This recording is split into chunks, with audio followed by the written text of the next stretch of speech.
had been around at the river when Jesus came to be baptized. Were they also there? I don't know. Had they seen Jesus at that time? Who knows? We don't know. We are not told. Or were they among John's followers? When as some stories say, Jesus stayed with John for a while thereafter. Maybe, who knows? Maybe they were John's followers, John the Baptist, that is. Or did they go simply because their friends Simon and Andrew were also with him, and it looked like something more interesting for them to do, to go with Jesus than to mend nets? If they are young people, then of course they'll have wanted to search for other greener pastures. Wakisema, hii mambo ya fishing, not so interesting. This man, let us try him. So that's why maybe they left their father and they went off. Whatever reason, their sudden departure, as is recorded in Matthew 4:21, when it says, and immediately they left the boat and their father and followed him, is amazing and even more extraordinary if we assume that they did not know Jesus at all or are simply drawn by the magnetic pressure that I've just talked about. When I think of this incident, my thoughts again go back to Joseph. It's the figure of Zebedee that I want us to talk about today. How did Zebedee feel as a father? That you have raised your children, and when they get a new opportunity, they just leave you, they jump and they go, without even asking for permission, because it's not recorded, or even saying a goodbye. They didn't say it. They just left when this man came around and asked them to leave their nets and go. The man I'm talking about is Jesus. Perhaps their father, Zebedee, shouted at them and told them, hey, kujeni, wacheni kufuata strangers.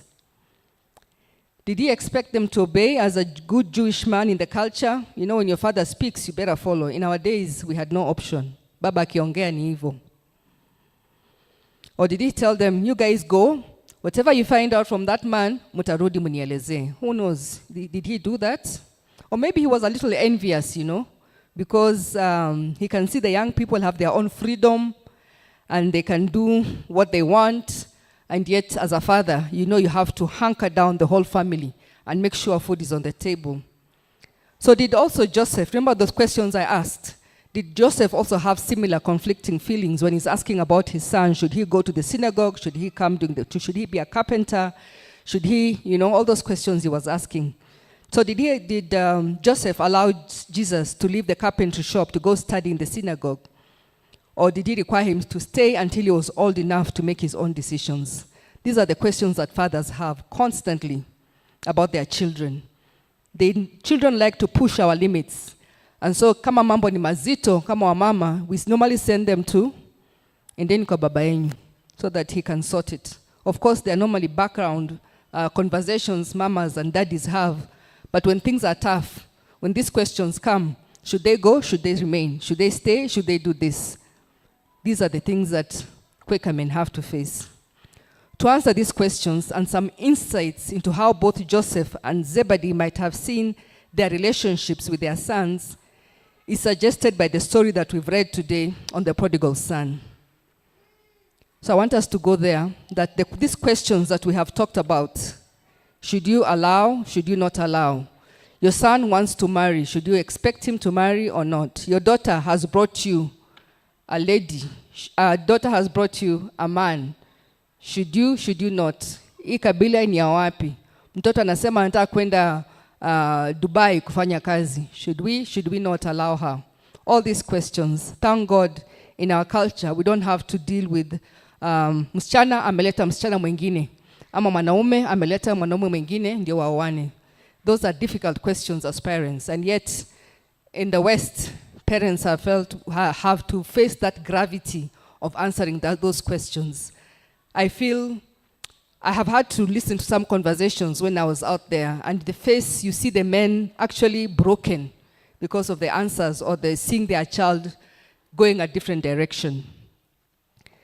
So let's look at the prodigal son. It might help us answer all these questions I have put in our minds, and I hope we can answer them.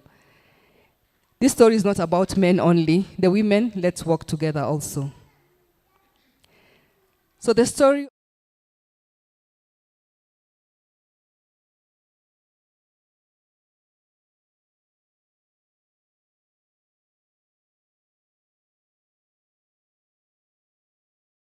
in our lived realities, in our homes, where fathers have children, sons whose personalities are similar to this story of the prodigal son. We are now in the story of the prodigal son. So I'll stick my conversations to the son. Some sons are generally the more responsible one, especially the elder ones. I'm assuming we all know the story of the prodigal son. I'm hoping I don't have to, okay, maybe I can just go through it a bit. The prodigal son story talks about this man who had 2 sons. Moja, elder son, very responsible, he was left in the house. The young one to take care of the business. The young one decided at some point, amechoka na maisha ya ushago, maisha ya wazazi, anataka kwenda